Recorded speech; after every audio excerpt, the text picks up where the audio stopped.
Hello everyone, how are you? Welcome to my channel and आज मैं आप लोगों से थोड़ा वर्ल्ड लैंग्वेजेस के बारे में बात करने वाला हूँ। इसकी शुरुआत यहाँ से हुई कि मैं थोड़ा सा उर्दू की किताबों को पढ़ने की कोशिश कर रहा था। थोड़ा बहुत ऐसे देख रहा था। मेरे घर में एक उर्दू की किताब है which is Urdu reading for elementary Urdu poetry and all that, यानी कि उर्दू सीखना जिनको है, क्योंकि मैं उर्दू जानता नहीं हूँ। मैं अरबिक जानता हूँ, मतलब समझ में नहीं आता है, बट अरबिक मैंने मुझे पढ़ना आता है। ज़्यादातर लोगों को अरबिक पढ़ना आता है, अरबिक समझ में नहीं आती है। उसके अलावा दूसरी लैंग्वेज जो है वो संस्कृत है, तीसरी है जो कि इंग्लिश है। अब ये तीनों को मैंने यहाँ पे क्यों लिखा हुआ है, पहले मैं ये समझाना चाहता हूँ। क्योंकि जब मैं उर्दू लैंग्वेज को थोड़ा बहुत सीखने की कोशिश कर रहा था तो उसके ऊपर मैंने सोचना स्टार्ट किया कि ये उर्दू लैंग्वेज, क्योंकि मुझे अरबिक आती है और अरबिक जो है वो उर्दू से बहुत ज़्यादा दिखने में अरबिक, पर्शियन और उर्दू लैंग्वेज सेम है, ठीक है। उर्दू के भी यही वर्ड्स है, अरबिक के भी यही वर्ड्स है, पर्शियन के भी यही वर्ड्स है। लेकिन उर्दू जब आप बोलोगे तो वो इसकी तरह साउंड करता है, मराठी और हिंदी। संस्कृत जो है इनकी ओरिजिनल लैंग्वेज है, उसके बाद में मराठी और उसके बाद में हिंदी ऐसे आई है। सबसे ओरिजिनल लैंग्वेज संस्कृत है और संस्कृत के ये शब्द, ये लेटर्स है। तो हिंदी बोलने में ऐसी है लेकिन लिखने में ऐसी है, और इंग्लिश की तो बात ही अलग है, तो पूरी तरीके से डिफरेंट है, ठीक है।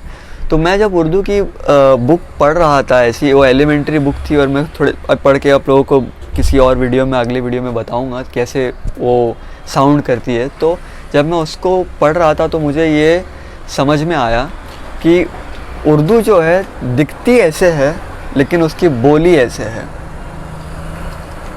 बहुत इंटरेस्टिंग बात है ये कि दिखने में, लिखने में वो ऐसी है उर्दू, लेकिन बोलने में वो बिल्कुल ऐसी है। तो ये ऐसा क्यों है? तो इसकी बात ऐसी है कि उर्दू जो है वो मैं ऐसे स्पेक्युलेट कर रहा हूँ कि ज़्यादातर जो मुस्लिम्स ने भारत के ऊपर जब वो आए थे यहाँ पर, और जब उन्होंने अपने कल्चर को और इंडियन लोगों के कल्चर को समझने की कोशिश की और अपने कल्चर को उनको सिखाने की कोशिश की, उनके कल्चर को खुद समझने की कोशिश की, और ऐसा ही हुआ होगा। क्यों?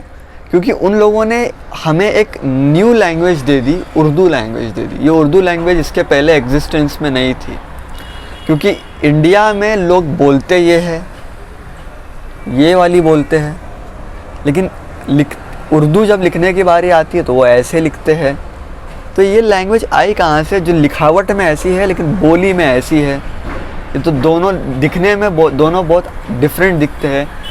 अरबिक दिखने में पूरी तरीके से अलग दिख रही है और संस्कृत दिखने में भी पूरी तरीके से अलग दिख रही है, बट उर्दू एक ऐसी लैंग्वेज है जो दिखने में ऐसी है, बोलने में ऐसी है।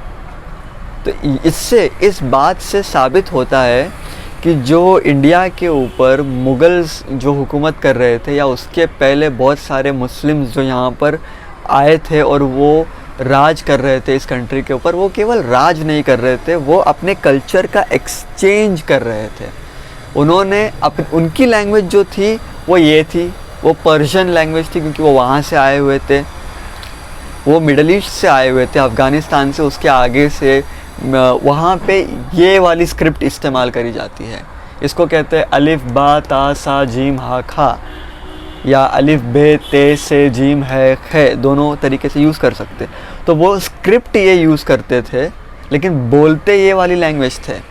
तो इस स्क्रिप्ट को यूज़ करके उन्होंने ये वाली लैंग्वेज में बात करनी सीखी, तब जाके उर्दू बनी। और हम लोगों को, इंडियंस, उस ज़माने में इंडियंस को यहाँ पर ये उनकी बोली थी और ये उनकी लिखावट थी। तो हम लोगों को उन्होंने ये लैंग्वेज सिखाने के लिए इस लैंग्वेज का, इस बोली का इस्तेमाल किया, और इस बोली को इस लैंग्वेज में डाला, और इस बोली को इस लैंग्वेज में डालने के बाद में उर्दू मिली। तो दोनों तरफ से कल्चरल और लैंग्वेज का एक्सचेंज हुआ है, तब जा कर के ओरिजिनल लैंग्वेज है पर्शियन, उसके बाद में आती है अरबिक, सबसे ओरिजिनल वाली पर्शियन है। और कुछ लोग जो लैंग्वेज एक्सपर्ट है वो पर्शियन और अरबिक को सिस्टर लैंग्वेजेस भी बोलते हैं कि दोनों बहने बहने लैंग्वेजेस हैं, ओके। और ब्रदर लैंग्वेजेस, ज़्यादातर सिस्टर ही बोलते हैं। और संस्कृत जो है वो यहाँ की इधर की लैंग्वेज है, क्योंकि ये स्वरों के अंदर ओरिटेशन के अंदर वर्ड्स को बोलने के अंदर प्रोनाउंसिएशन में बहुत इजी पड़ती है। ये बहुत हार्ड है प्रोनाउंसिएशन में, ये लैंग्वेज बहुत हार्ड है, ये बहुत इजी है। और ये इसकी कहानी पूरी अलग है, कभी और समझाना पड़ेगा इसके बारे में, ठीक है। तो अब मैं आपको थोड़ा एक इंटरेस्टिंग सी बात बताता हूँ, यहाँ बीच में लिखता हूँ मैं इसको। ये उर्दू लैंग्वेज है, ठीक है। अब अरबिक के अंदर हम कैसे, देखो मुझे कैसे समझ में आता है, क्योंकि अरबिक लैंग्वेज के अंदर प जो है ना, प जिसको हम लोग बोलते हैं पैरट या पार्किंग या पोइट्री, प नहीं है। फ़ारसी अरबिक लैंग्वेज के अंदर आपको प नहीं मिलेगा, लेकिन फ़ारसी लैंग्वेज के अंदर आपको प मिलेगा। तो ये कहाँ से आया, जबकि ओरिजिनल लैंग्वेज में प था ही नहीं। इनके पास प नहीं है, इनके पास फ है, ठीक है। वो फ कुछ इस तरीके से दिखता है, इसको ये लोग फे बोलते हैं। संस्कृत लैंग्वेज के अंदर आप देखोगे यहाँ पर ऐसे क ख ग घ ध ध त थ प फ ऐसे है। मुझे पता नहीं ये सही फॉर्मेशन में मैंने लिखा हो या नहीं, फॉर्मेशन आप भूल जाओ, आप इसको समझो कि ये इसके वर्ड्स है, ठीक है। अब ये प और फ है यहाँ पर, तो प और फ आप देख सकते हो ये एक ही लाइन में साथ में आते हैं। जब आपने स्कूल में भी पढ़ा होगा प फ, तो एक ही लाइन में साथ में आते हैं, पहले प आता है फिर फ आता है। और उसी तरीके से अरबिक लैंग्वेज के अंदर प नहीं आता लेकिन फ आता है, फिर फ ऐसे आता है कि उसको फे बोलते हैं, ठीक है। और वो बिल्कुल इसके बाद में आता है, ग घ के बाद में आता है अरबिक के अंदर। अरबिक के अंदर आइन गैन आता है, तोए ज़ोए आता है, उसके बाद में फे आता है, फिर काफ लाम ऐसे आता है, ठीक है। अभी मैंने लिखा नहीं है उसको, लेकिन वो ऐसे ही है। तो वो उस फॉर्मेशन के अंदर वो बात आती है, ठीक है। मैं आपको शायद यहाँ पे लिख के भी दिखा सकता हूँ। ये आप लोगों ने समझ लिया ना कि ये 3 डिफरेंट लैंग्वेजेस है। अब देखो कैसे होता है, ये ज़रा बताना चाहता हूँ मैं, उसके बगैर समझ में ये आएगा नहीं। तो ये जो है अरबिक लैंग्वेज जो है वो है अलिफ बा, नहीं ये नून हो गया, सॉरी, थोड़ा बहुत डॉट में भी मुझे कभी कभी थोड़ा बहुत रहता है कन्फ्यूजन हल्का सा। ये ते है, ये से है, ये जीम है, ये है, ये खे है, ये दाल है, ये जाल है, ये रे है, ये जे है, ये सीन है, ये शीन है, ये सौद है, ये दौद है। सौद दौद के बाद में क्या आता है, तोए ज़ोए या आइन गैन। मैं अभी ऐसे ही डाल रहा हूँ यहाँ पे, बिकॉज लेटर्स पढ़े हुए बहुत साल हो गए मुझे, लेकिन वर्डिंग्स आती है तोए ज़ोए आइन गैन, फिर आता है फे, फिर आता है काफ, फिर आता है ये वाला इस तरीके का ये काफ आता है, फिर आता है लाम, फिर आता है मीम। ये ऐसे भी लिख सकते हो, दूसरा ये वाला लिखने का भी तरीका है इसका, बट इसको मैं अभी ऐसे ही लिखने वाला हूँ, ऐसे या ये वाला तरीका, वेट अ मिनट, ये वाला मीम नून वाओ हमज़ा, आई गेस ऐसे आता है हमज़ा, और ये ऐसे आता है, ठीक है। तो ये ऐसे इसको देखो कि ये ऐसे इसकी पूरी फॉर्मेशन है। अब यहाँ पे इंग्लिश लैंग्वेज के अंदर अगर इसको ऐसे पढ़ेंगे ABCDEFG HIJKLMNOP, तो P नहीं आता है अरबिक लैंग्वेज के अंदर, P नहीं है, वहाँ पे फ है। तो जहाँ पे P की पोजीशन होनी चाहिए थी अरबिक लैंग्वेज के अंदर, वहाँ पे P नहीं है, वहाँ पे फ है, ठीक है।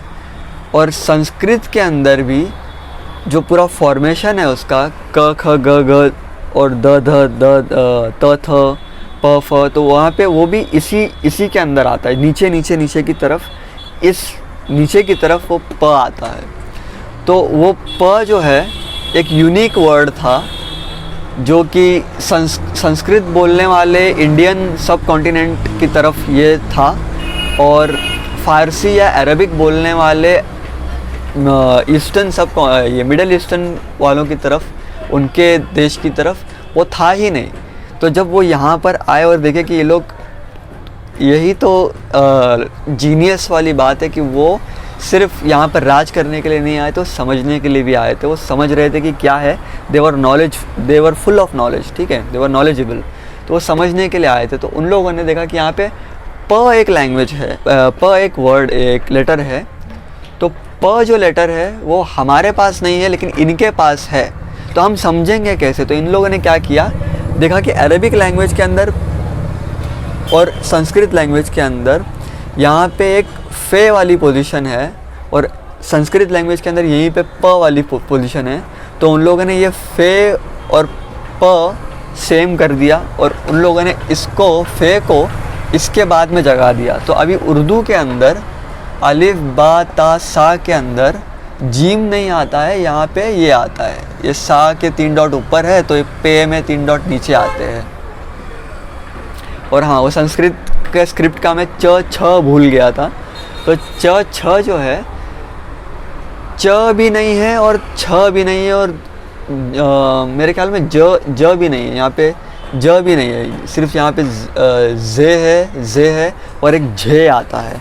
तो कुछ न्यू लेटर्स जो है वो पर्शियन लैंग्वेज और संस्कृत लैंग्वेज के मिलने से बनते हैं, और वो जो है वो इस तरीके से है कि उर्दू के अंदर क्या है वो देखो, उर्दू के अंदर अलिफ बा ता सा चा, अलिफ बा ता सा पा है, फिर यहाँ पर जीम है, और जीम के बाद में यहाँ पर है, ये थोड़ा मुझे मिटाना पड़ेगा। बहुत ही इंटरेस्टिंग चीज़ है ये, समझो ज़रा इसको। है, यहाँ पे खे आता है, फिर खे के बाद में यहाँ पे ये इस तरीके से दिखने वाले लेटर्स ख़त्म हो जाते हैं, जीम है खे। तो इन लोगों ने क्या किया, इसके अंदर यहाँ पे नीचे 3 डॉट डाल दिए, जैसे यहाँ पे 3 डॉट डाले थे तो इन्होंने यहाँ पर भी 3 डॉट डाल दिए, उसको बना दिया चे। ये चे हो गया उर्दू लैंग्वेज के अंदर, ठीक है। ये उर्दू के अंदर अरबिक स्क्रिप्ट को यूज़ करते हुए संस्कृत लैंग्वेज उन लोगों ने ऐसे लिखी। खे के बाद में चे कर दिया, फिर वो सेम दाल रहा, जाल है, रे आ गया, जे आ गया। अब यहाँ पे ज और झ था तो रे देखा उन लोगों ने, जे देखा, तो जे और ज, ये जो संस्कृत का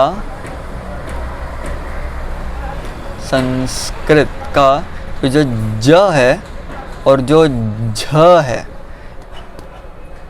ये ज और झ है, लेकिन अरबिक के अंदर ज और झ नहीं है, रे और जे है। तो आर है और जे है, ये जे है, ठीक है। तो इसको इसके साथ में इक्वेट करने के लिए या इसके साथ में इक्वेट करने के लिए रे जे किया और उसके साथ में एक झे भी कर दिया। ये ऐसे है या इसका डॉट नीचे है मेरे ख्याल में, ठीक है।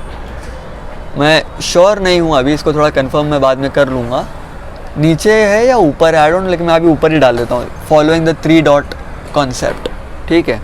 तो उन लोगों ने एक रे किया, एक जे किया और एक झे कर दिया, तो झे यहाँ पे आ गया, जे उनके लिए ज हो गया और र तो र ही है। इस तरीके से संस्कृत और अरबिक दोनों को मिला करके उर्दू लैंग्वेज फॉर्म हुई है। संस्कृत और पर्शियन भी बोल सकते हो, क्योंकि पर्शियन लैंग्वेज के अंदर पे है, चे है और झे भी है, लेकिन अरबिक लैंग्वेज के अंदर पे नहीं है, चे नहीं है और झे नहीं है। संस्कृत के अंदर प है, च है और झ भी है, अरबिक में नहीं है, पर्शियन में है, मतलब पर्शियन से उर्दू बनी है, जबकि अरबिक में नहीं है लेकिन पर्शियन में है। अरबिक में ये वर्ड्स नहीं है, ये लेटर्स नहीं है, पर पर्शियन में है, और उर्दू में भी है, लेकिन उर्दू बोली में ऐसी दिखती है। अभी जो मैं बोल रहा हूँ ये कुछ हद तक उर्दू भी है, ये जो मैं बात बोल रहा हूँ इसको मैं उर्दू में लिख सकता हूँ यहाँ पर, ठीक है, लेकिन दिखने में वो ऐसी होगी। बोल ये रहा हूँ लेकिन दिखने में ऐसी है। बोल क ख ग घ वाली भाषा रहा हूँ कि आप कैसे हो बोल रहा हूँ, लेकिन उसको मैं इस स्क्रिप्ट में लिख सकता हूँ। इस स्क्रिप्ट में लिखने की मतलब इसमें भी लिख सकता हूँ, लेकिन ओरिजिनल वो यहाँ की भाषा है कि आप कैसे हो, वो यहाँ की बात है, लेकिन मैं इस स्क्रिप्ट के अंदर लिख रहा हूँ। इससे क्या समझ में आता है? इससे ये बात बार बार प्रूव होती है कि यहाँ पे सीधा सीधा कल्चरल एक्सचेंज हुआ है, ठीक है। They have exchange their culture with us. हमारे कल्चर को उन्होंने भी अपनाया, उनके कल्चर को हमको भी दिया ताकि हम भी उसको देख सके। तो इसको कहते हैं एक अच्छी बात मेरे दिमाग में आई, जो कहते हैं ना कि फ़ॉरेन एक्सचेंज के लिए स्टूडेंट्स को भेजते हैं कि हमारे देश का स्टूडेंट दूसरे देश में जाएगा और वहाँ के पढ़ाई को, वहाँ के तौर तरीक़ों को, वहाँ के कल्चर को समझेगा, सीखेगा और फिर देखेगा कि हमारा कल्चर कैसा है, उनका कल्चर कैसा है, और ये ह्यूमन डेवलपमेंट के लिए कहीं पे इसमें चेंज करने की ज़रूरत है नहीं है। ये पूरा प्रोसेस होता है, जाहिर सी बात है, जो सीखना होता है। लेकिन जो स्टूडेंट एक्सचेंज का जो प्रोग्राम होता है वो ऐसे ही होता है कि आप इंडिया से कोई बच्चा जो है वो ऑस्ट्रेलिया में जाएगा, ऑस्ट्रेलिया में जा कर के सीखेगा, वहाँ पे कॉलेज पढ़ेगा, यूनिवर्सिटी में वहाँ पे एडमिशन लेगा, वहाँ पे एजुकेशन पूरी करेगा। तो वो सिर्फ एजुकेशन पूरी नहीं कर रहा है, बल्कि वो वहाँ का कल्चर भी सीख रहा है, और उसका अपना खुद का कल्चर है तो अपने खुद के कल्चर में भी जी रहा है। लेकिन उधर पे जब वो इंडिया का लड़का वहाँ जाएगा तो वो वहाँ का कल्चर अपनाएगा और वो वहाँ पर रहेगा। अपनाएगा मतलब देखेगा, सीखेगा कि वहाँ का कल्चर ऐसे है। और जब फ़ॉरेन एक्सचेंज के ज़रिए जब ऑस्ट्रेलिया का कोई स्टूडेंट इंडिया में आएगा तो वो इंडिया में आकर के यहाँ पे रहेगा और वो यहाँ के कल्चर को देखेगा, समझेगा। तो ये उस ज़माने में भी हुआ था, और उसी फ़ॉरेन एक्सचेंज, कल्चरल एक्सचेंज के नतीजे में हम लोगों को एक उर्दू बोल करके पूरी तरीके से नई लैंग्वेज मिल गई, जो कि संस्कृत और अरबिक, या संस्कृत और अरबिक ही बोलूँगा मैं, क्योंकि पर्शियन के अंदर तो वो लेटर्स है, अरबिक में नहीं है। तो संस्कृत में और अरबिक लैंग्वेज को मिला के उर्दू लैंग्वेज बनी है। तो उर्दू लैंग्वेज जो है ये हकीकत में गंगा जमुनी तहज़ीब की मिसाल है। तो उर्दू लैंग्वेज ज़्यादातर लोग उर्दू लैंग्वेज को शायद, मेरे ख्याल में, मुझे नहीं पता, मैं शायद गलत भी बोल सकता हूँ, कि गरीबों की लैंग्वेज भी शायद आई डोंट नो कहते होंगे मे बी, लेकिन ये इतनी कमाल की लैंग्वेज है। उर्दू के बारे में मैं थोड़ा और बात करूँगा कि उर्दू लैंग्वेज कितनी समझने में दिमाग ज़्यादा लगता है। ये सिर्फ बोलने में, लिखने में और पढ़ने में क्या कहते हैं उसको, ईज़ी लगती होगी। जो उर्दू जानते हैं ऑब्वियसली उनको ईज़ी लगती होगी, लेकिन मुझे उर्दू नहीं आती थी, लेकिन मैंने आदत डाली है उर्दू पढ़ने की। तो जिस तरीके से मुझे उर्दू समझ में आती है, तो मैं दिमागी एक्सपीरियंस से इंग्लिश, हिंदी और अरबिक, इन तीनों का इस्तेमाल करके उर्दू को कैसे समझता हूँ, ये मैं आप लोगों को आने वाले वीडियोस के अंदर बताऊँगा।